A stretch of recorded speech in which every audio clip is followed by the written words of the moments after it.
all through the service, all through the last couple of weeks, and what Brian just said, what we just sang. We're finishing up, I'm going to say this in just a minute, but we're finishing up our Live Full, Die Empty. And there you go. And I just want to remind you of a few things. This year we've been on this journey. And I wasn't for sure exactly what it was going to look like when we started this year. But looking back, it's on this journey of discovery.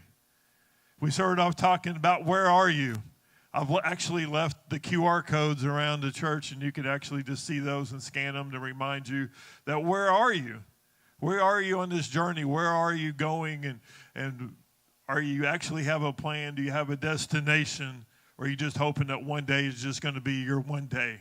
That one day you're like, oh, just waiting for that one day. But just like exactly what Brian said, what if it's a step that God's asking you to take? Instead of just waiting on that one day, what if it's a step with God in the right direction and not a one day? Then we made this stop and we talked about life according to Tiki-Talk. Remember that? Life according to Tiki-Talk? I just love the way we looked at that. And then we were on this 5-week journey on Highway to Hell. Man, I've always wanted to do a sermon series on Highway to Hell. And y'all actually talked about that. Y'all actually voted. You're like, in each of your groups, like, yeah, let's do Highway to Hell. I'm like, I'm in the right church. This is awesome. I love it. And then it was the journey of Jesus and what he did for us while he was on earth and what he did with the 3 days when he had died. And then we looked at the King of Hearts, and we finished up growing young before we started this one. And those last 2 sermon series is some of the longest message series that I've done, and I just didn't feel like there was an end to it. I wanted to keep going and keep going, but we're finishing up this today, and I believe that God has put us on this path for this year, for things to come. And it has amazed me when I just look at, I know I get to get up here and talk, and I look at each and every week, but God is fulfilling his promises. And we want to introduce as many people to the Father as we can. Our Heavenly Father who cares and loves his children. And that's our job, is to introduce our friends and our family to be a witness. And what is a witness? A witness is only telling what you know. That's it. You don't have to know everything.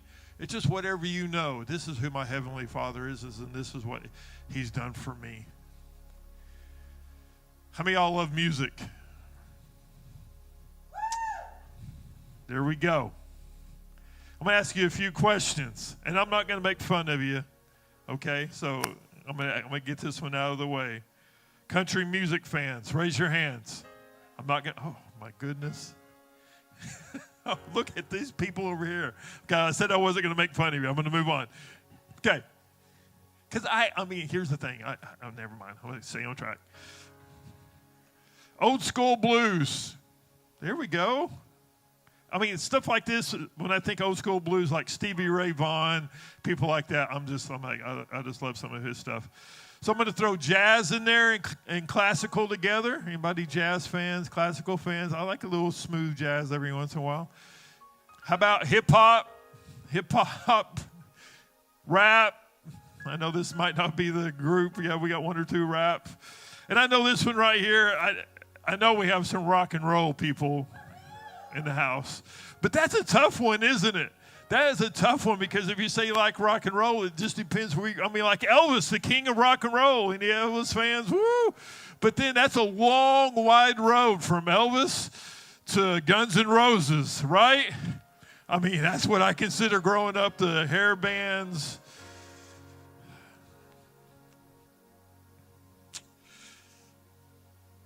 I think we all, the reason worship and the music and that connects us, because music is very emotional. We get tied to a song. I watched a dad and a daughter last night dance the daughter and dad dance at a wedding, and I mean, it was just so emotional. I mean, I started crying. I might surprise you, but I cried. And I love music. And in my head, I always wanted to be a musician. I always wanted to play the guitar. I always wanted to play some kind of instrument. Anybody ever taken any music lessons? At least some. You've taken some music lessons. Raise your hand so I can see. You've taken some. Okay, we got quite a few. You've taken some music lessons. Maybe you can play a song, but you never took it any further. You never said, okay, this is something I want to do. Something happened in your life, and you just stopped. I took piano lessons. My mom can play the piano. Can't you? You can? So she wanted one of her kids to play the piano. I actually am like, okay, piano's, maybe it's not as fun as I thought it was going to be. So then I took guitar lessons. And I'm like, all right, that's a little tough. And then I took drum lessons because anybody, I can play the drums, right? Anybody can do that. No. See, I never stuck with any of it, even though I was supported, even though that anytime I come up with something that I wanted to do, I quit. It wasn't for me. Taking the lessons, it was boring. I remember one or two things. Hit middle C for me. I remember middle C. You got to start with middle C and then go on from there. I just wanted to play. I told Richard this morning, I just want to sit down. And I just want to play, right? I don't want to have to worry about all the other stuff. I just want to play. So this morning, see, Sunday morning to me is somebody like Richard who uses his talents, who helps us get into worship. And I'm using Richard as an example this morning, but everybody on stage, everybody who's in the back helps us get there, right? Because it's easy to worship on Sunday morning. So Richard's going to give us a little concert, 15-second, just beautiful music that we can listen to for 15 seconds.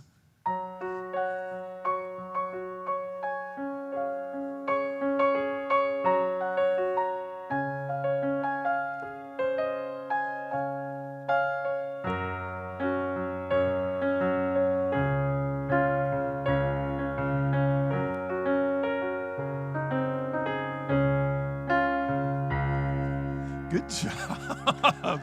Beautiful. I mean, that actually brought tears to my eyes. That was really, really good. See, we get together and everything is good on a Sunday morning. I don't care if you're having a bad day. Everything is good. Life is better on Sunday because we're helping each other. We're helping each other carry each other's burdens. I mean, we help each other worship, even if you don't feel like worshiping. But then just like they sang it, I just love how God orchestrates. If you're here today, you need to pay attention because God is speaking to you today. Sunday ends and Monday's always coming. And if I was to sit down at a piano, and because I think I know at least where middle C is, but this is how you would hear me play on a Sunday morning.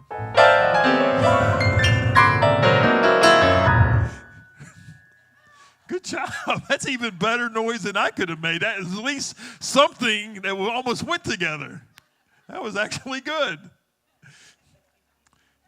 But that would be me up there playing it.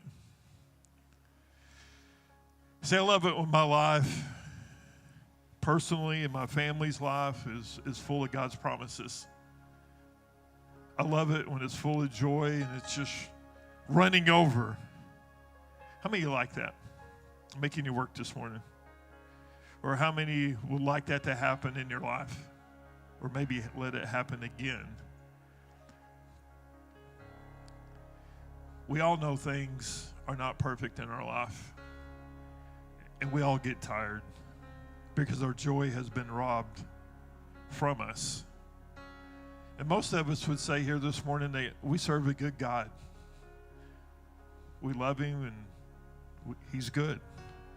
But this joy thing, man, that's tough. This joy thing is hard to come by sometimes. The last 4 weeks we've looked at Abraham's life, and man, what a great guy. Just reading about him, he encourages me. And man, he's called by God. He was a prophet. But man, when you just read his whole story and sit down and read it, the guy messed up so many stinking times. And he made a lot of bad mistakes. How can this guy who is old, and I'm talking old, I'm talking like Ted old right here. I mean, he's old. How can? And why would God use him? I mean, all the stuff that he done. He took a detour on purpose away from the direction where God told him to go. He slept with and had a kid with his wife's servant. Then tried to pimp out his wife to a king. Pretty bad mistakes. Abraham made so many bad mistakes. But what if one day Abraham just settled? He goes, you know what? I'm done. And though you know God made some promises, Abraham, he just said, you know what? I messed up again. And I guess that's done. All those promises that God made me, I guess that part is done. So I'm just going to settle here. I'm just going to stop here, and I'm going to die. Abraham had that's what I love and I've missed about Abraham's life. I've read this story so many times. I didn't realize that Abraham had every excuse in the world to stop and settle. He was old. His wife was barren. He was 100 almost when God's promises finally came to pass, and he finally had a son with Sarah, his wife. He could have just stayed in Egypt where he went, where he should never have gone, but he didn't. And when something happened to one of his family members, he went after 10,000 warriors, but he only had 318 guys with him. He could have said, you know what?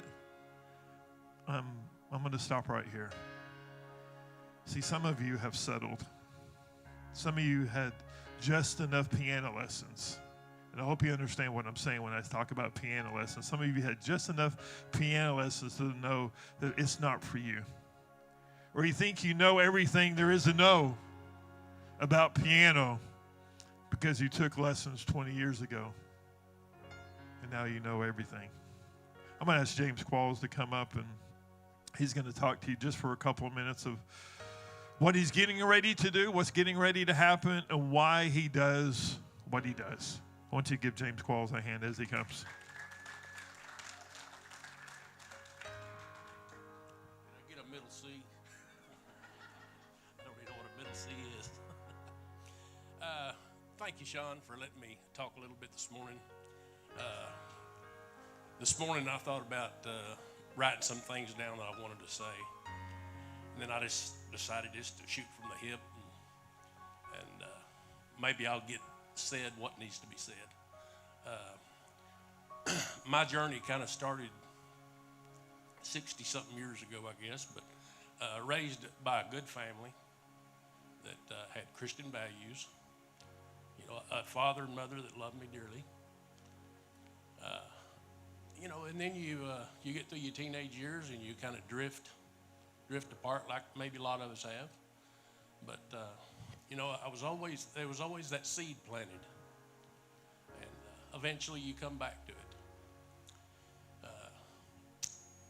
But the main reason why I'm doing what I'm doing right now is a buddy of mine that went to church here a few years ago. Buddies ever since we were in high school. I met with him at the coffee shop one morning, and me and him and another guy sitting drinking coffee, and we got to talking about a little bit about our faith, not too deep, but a little bit. And I just blurted it out. I said, you know, I decided that I wasn't going to be one that denied what God had to do. And after we got through talking, he goes, Randy Hart's the name of the guy that was there. he said, when do you guys have church on Sunday out there? I said, well, we've got two services. We've got a 9:30 and we've got 11. He goes, well, just don't be surprised if you don't see me there Sunday. I said, shoot, yeah. So he showed up that Sunday morning, and I don't know, for 2 years, 3 years, he never missed a Sunday. I don't know how good that makes y'all feel, but that made me feel great. That maybe I had a little bit to do with maybe his heart and everything changing. But then we met down at the feed store one day by accident, and he goes, after he had gone to church here a while, and he goes, hey, he said, I need to talk to you. And I don't know why I knew it, but I said, what do you want to do, have a Bible study? He goes, how did you know that? I said, I don't know. I said, I know you too well, I guess. Anyway, that was on Friday evening about 3 o'clock. Saturday morning at 7 o'clock, we had a Bible study. I can feel something changing in him and me both. But we ended up having the first Bible study, just me and him. And then a few more have drifted in and drifted out.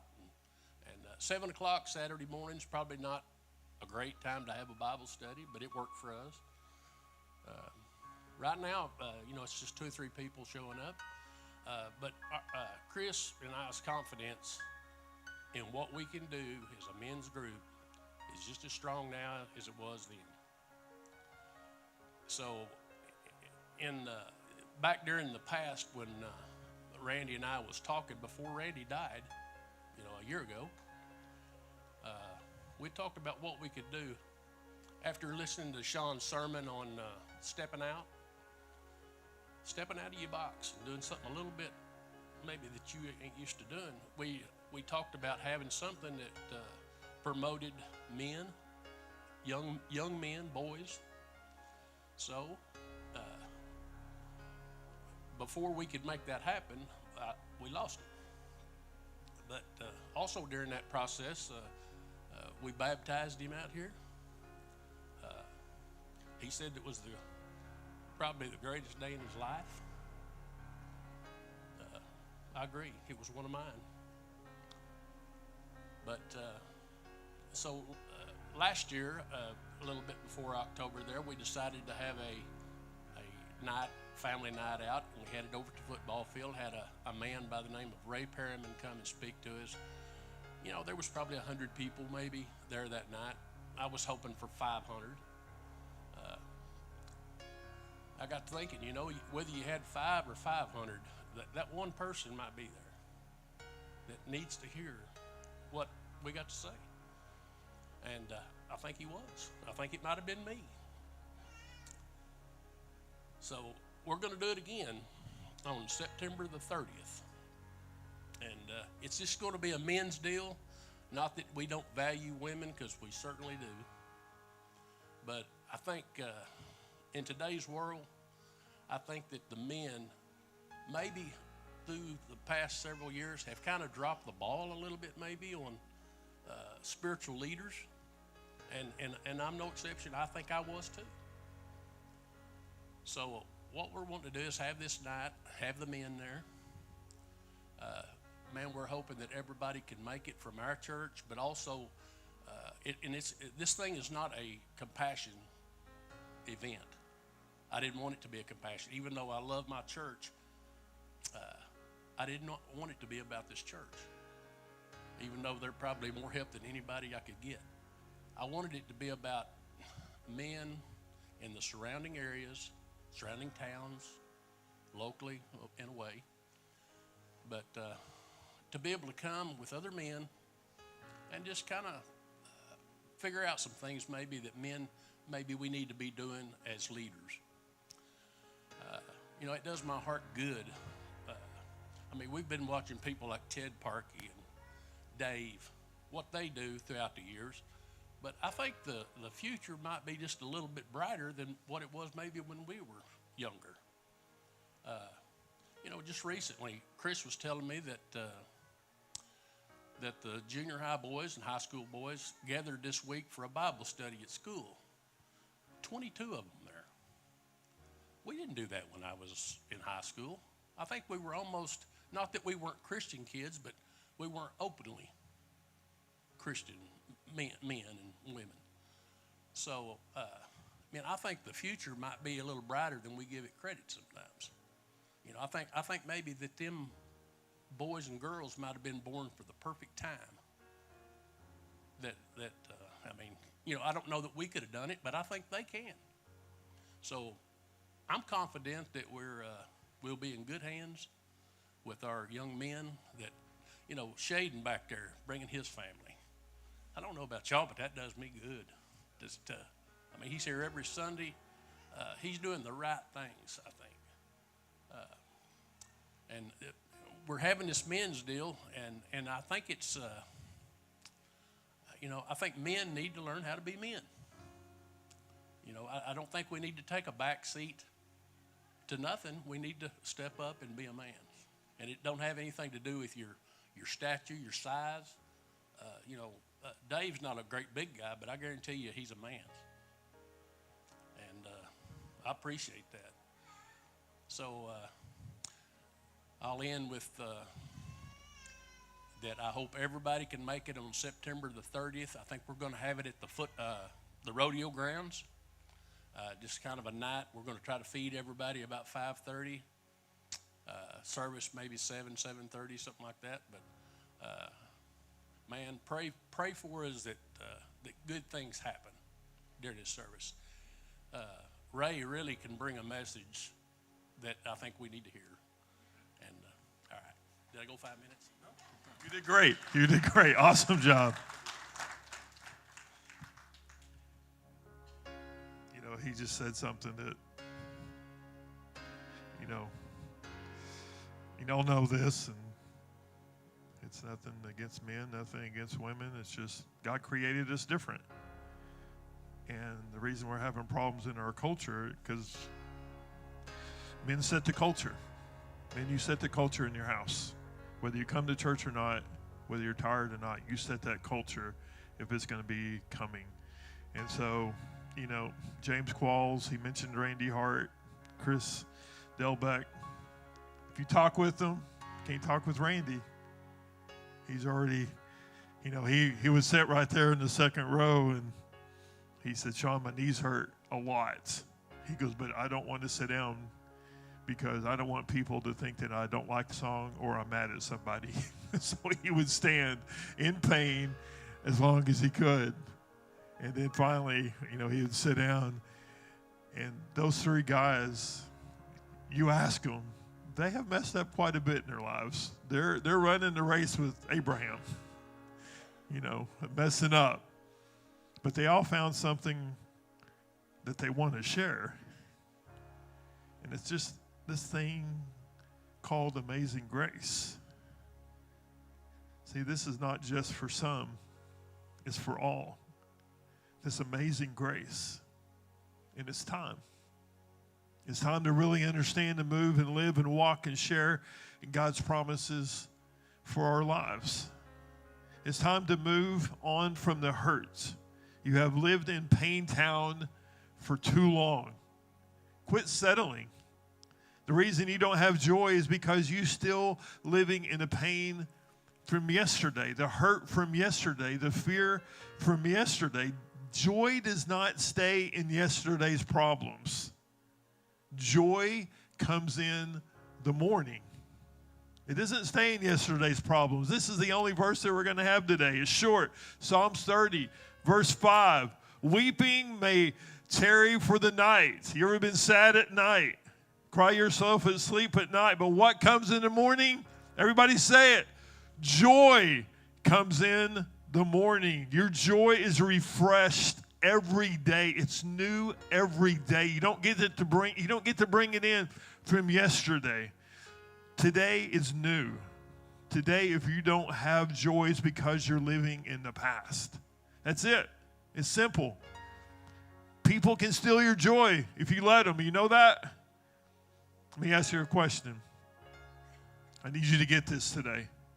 Why do you listen to people that are not listening or talking to Jesus? Why? that has been on my heart for the last couple of weeks. Why do we listen to people who are not talking to Jesus? Why do we do that? Why do we listen to people in our lives that are not listening to Jesus? Now, I don't want you to take this too far, okay? If you're in here and you're sitting in math class and go, I don't think my math teachers are Christians, so I'm not going to listen to them anymore. Or, are you sure, Mom or Dad, Jesus wants me to clean my room? Okay, that's taking it too far, okay? But when it comes to life, marriage, important life decisions, you need to listen to people that are listening to Jesus. Sarah told Abraham, go sleep with my Egyptian servant. And I can kind of see Abraham before she even got it out. Go sleep with all right, okay, I guess I'll take one for the team. I guess I'll go do it. Go sleep with my Egyptian servant. Why did Abraham listen to Sarah? It doesn't make sense. He's been walking with God. He's been listening to God. He agreed to sleep with this young servant. Why? Why listen to someone who is not listening to God? Abraham, God told you what was going to happen. He helped you. But you listened to someone that wasn't listening to God. At this point, Sarah doesn't have a connection with God. She doesn't. At this point, she has just only heard about God through Abraham. She's just had a few piano lessons. And that's it. She knows about God, but doesn't know God. The enemy is going to distract you from the promises of God with people that don't even talk with God. Even though Abraham messed up, God still hasn't changed his plan. Even though you have messed up, God still hasn't changed his plan for your life.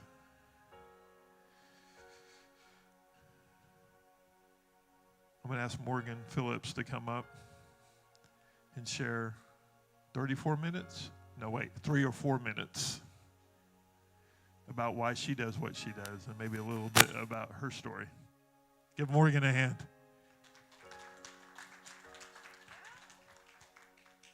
I'm not as good as James. I need notes to follow, so let's not break the pastor's iPad. Okay, well, good morning. Thank you, Pastor Sean, for making me speak this morning. I'm just kidding. So I'm Morgan Phillips. I'm the worship director here. I just want to talk a little bit about who I am and why I worship, why I do what I do here. So a little bit about myself. I was raised very traditional. I went to church in a very traditional church is what I mean by that. We went to church every single Sunday. We were told to sit and listen and sing, and we better mind. And, just very traditional. And there was no, raising of hands and no kneeling, no clapping, really. And I have nothing against how people worship. I don't want you to hear me wrong this morning. I'm just trying to lay out I want you to see how I was raised and see how I've came to be who I am today. But don't take me wrong. I do not have anything against how people worship. Most of those ladies in that church, especially my great-grandma, she had Jesus on speed dial. She was the most God-fearing person I knew. So, so I came to this church when it was Life Point back in probably 2008, I think, right after they started. And I was in middle school, I believe. We got exposed to a whole new world of worship. I had never been around a raising hand church before, so to that, coming from a traditional church girl, that was kind of scary, and I had no desire to do that at first. It kind of freaked me out, no offense. But as time went on and on, I really wanted so badly to worship how those people worship, because they just looked like they were truly meaning what they were singing, and versus me just being used to standing and singing and being still, not really paying attention. So as time went on, I ended up starting on the worship team for the youth, and that eventually led to me worshiping on the worship team on Sundays when I was probably about a senior in high school. It was not something that came naturally for me. It actually was terrifying. And it felt weird to do anything but just stand and sing, but I started to do more. I started to lift my hands. Brian joked a couple weeks ago about the ways to worship. I was one of those, like, I'm going to stay down here because nobody can see me. But eventually that grew and grew and grew. So I would say back then, I wasn't really in it for the right reasons. I didn't really understand what worship meant. I thought that as long as I was up there and singing, that I was doing what Jesus wanted me to do. I was doing what all I could do. But I was just being very mediocre. I wasn't giving Jesus my all, and I wasn't getting much out of it for myself. I wasn't giving anything to Jesus, hardly. The older I got and the more into church camp that I got, I realized that worship was so much more than just going through the motions and singing. I learned over the years that it's not just praising Jesus for all he's done for us, but it's also where you hear Jesus, you see Jesus, you feel Jesus. It's where I learned to receive peace or love or comfort or whatever it is in that moment that I was desperately needing. He met me there in worship. It's in those quiet moments where there's no singing for me, just an instrumental, where I feel most connected, and that's the total opposite of what I grew up doing. I thought I had to be paying attention and singing, but really, all in all, it's just the mere fact that I'm worshiping, even if we're not singing anything. I mean, we had a pretty long instrumental today, and that meant more to me than any of the lyrics we sang. And so it's those moments of silence that speaks volumes for me personally. I've learned to praise him in my own way, with my own words. I learned eventually to raise my hands and close my eyes, and it changes day to day. It's not the same all the time. It's just whatever makes me personally feel closer to Jesus in that moment.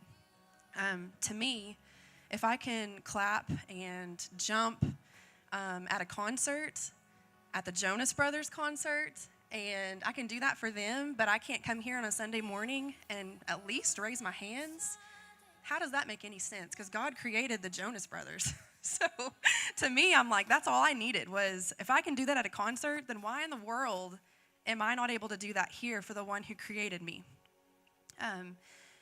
Psalms 22:3 says that God inhabits the praises of his people, which means that God's presence is invited in the room when you worship.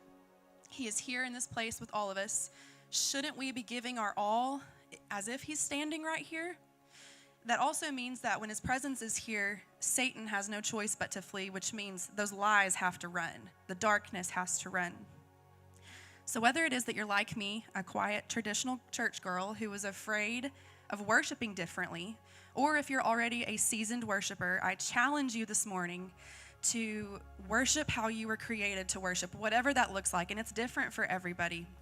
I challenge you to step out of your comfort zone, to think about the tone that we're setting for this church and this community.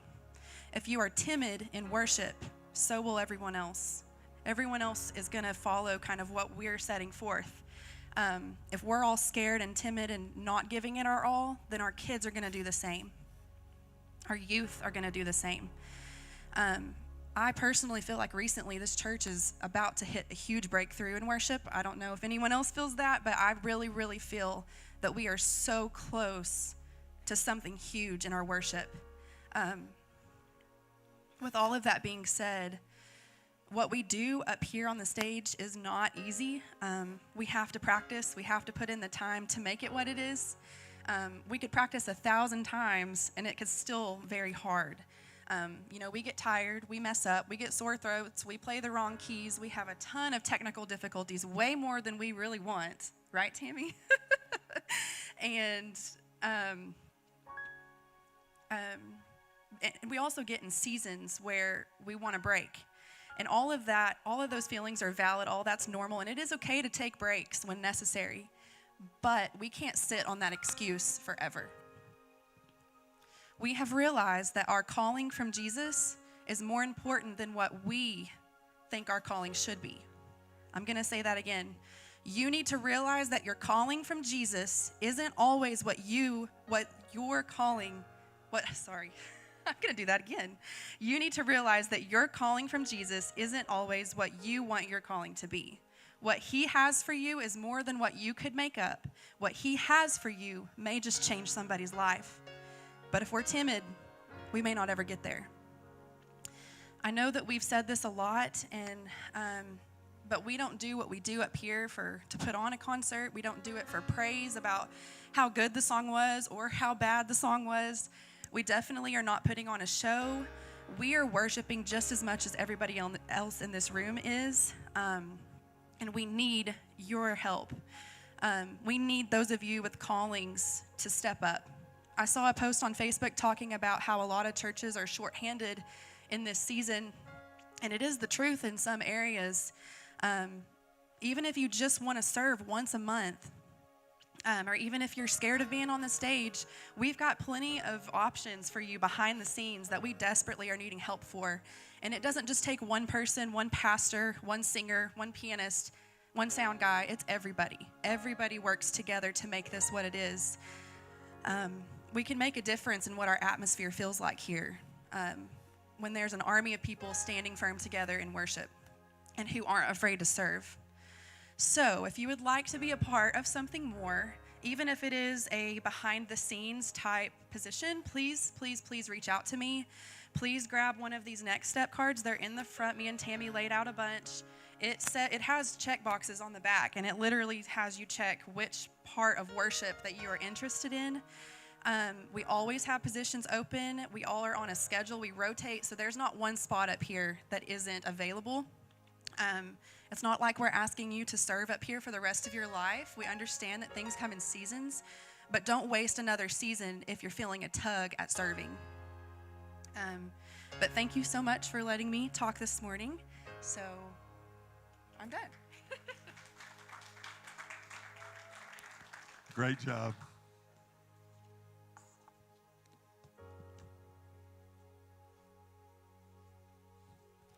Very, very proud of James and Morgan both of coming up here and speaking, and I know it's not something easy to do. I'm just going to finish up with this, if you just allow me a couple more minutes. That you need to know that God does not alter his plan at all. Just because you have messed up and did something that you shouldn't have done, it's time. The promises are here. It's a new day. And joy is here, and it is full and running over. Why does it run over? Have you thought about that? Is it running over to waste it? Have you ever poured something, it just runs over, and you stop like, oh, I'm wasting it. It's running over to share it. That's what that means. It's running over to share it. There's no plan B. There's only a plan A. If you will let him, God is going to bless you and bless others through you. Quit settling. Move. Quit living in the past where there is no joy. The joy is here today. God's amazing grace is for today. Abraham was not seeking God. God was seeking him. That's the amazing grace. I am here in front of you today. James is here today. Morgan is here today, not because we held on to Jesus. It's because he held on to us. And we have said yes. I'm where I am today, not because I have never taken a wrong turn like Abraham. I'm where I am today, not because I pursued the Lord. It's because he has pursued me. Someone here today needs to know that. Someone here today you need to understand that the Lord is pursuing you. He is pursuing you to let you know you have not gone too far, that you have not messed up so bad, and he has not altered the plan that he has for your life. It's time. It's time that we quit messing around. It's time that we quit messing around with lessons and start playing. It's time. You've taken too many lessons. It's time to start playing. I want everybody to be a part. I want everyone to get up and start following what God has for you. but you have to listen for yourself. See, serving is easy. I don't care what you think. You have time. Giving is easy. That's easy. Bringing people is easy. It's just listening to God. Times are changing, and I know we've heard this our whole life. Times are changing, and it's changing quick. I wish I had time to sit up here and tell you all the end-time stuff that's happening. In churches that people are not listening to God, and they're listening to others, and not serving and not giving, will not survive. I'm telling you, they will not survive. That's strong, but it's true. Stratford and the surrounding communities need compassion. They need compassion, church. We need to step out. We need to be the people that God's called us to be and be that bright light. Morgan said something, and there are times for seasons, but not one time. I've looked at it. Not one time do we get burned out. Don't use that term, burned out. I'm just burned out. We are called to be a city on a hill. We are called to get brighter and brighter and brighter every day. You don't burn out. You might get tired. You might get weary. You might need a little break every once in a while. But you do not burn out. That's not biblical. We are a light. We are a city on the hill. Amen? Let's pray. Father, thank you for today. Thank you so much for the willingness of others to serve so we can just come in and worship you. And it's easy on Sunday morning. It's easy when Richard has worked so stinking hard his whole life just to play the piano for you. It makes us easy to worship. It makes it easy for us to worship that we don't have to even learn the songs, that somebody's sitting back there who gets up early so we can see the lyrics, so we can see. It's easy when somebody gets here and runs the sound so we can hear everything so clearly. It's easy when Brian plays the guitar and that he's worked so hard. It's easy for us to worship when we come together. Man, that Monday morning sometimes gets tough. And when I sit up there and try to play and I try to do it by myself, it's tough. And when you try to serve and do things by yourself, it's tough. Quit trying to do it by yourself. You're not that strong. If that was true and God wanted you to do it by yourself, Adam would be here by himself. But we're not. We're together. Father, thank you. Strengthen us like never before. Let people walk on our backs to get to you. If we need to lay down, we're going to lay down to cross that bridge where people can get to you to show them who you are. God, we love you and we thank you in Jesus' holy, precious name. Amen. I know we're just a little bit over, and I apologize for that. I mean, it's Morgan and it's James's fault. It's not mine. But I know we've done this before, and I know you maybe have filled some of these out before. But man, I'm just telling you, this first service, y'all are our givers. Y'all are the ones who help this place go and move and grow and do that. I mean, if you hang out a little bit and see second service, and yes, there's people who give in the second service, but man, there's people who are struggling in the second service, and they need you. They need you to see. They need to see you. They need someone to greet them. And so I just challenge you. I don't care. Just for the rest of the year, I want you to fill one of these out. And coffee's not on here, but we need coffee, people. Be a part. Just don't show up and see what this church looks like by the end of the year. Man, we're almost done. We only got 3.5 more months, and we are done for 2023.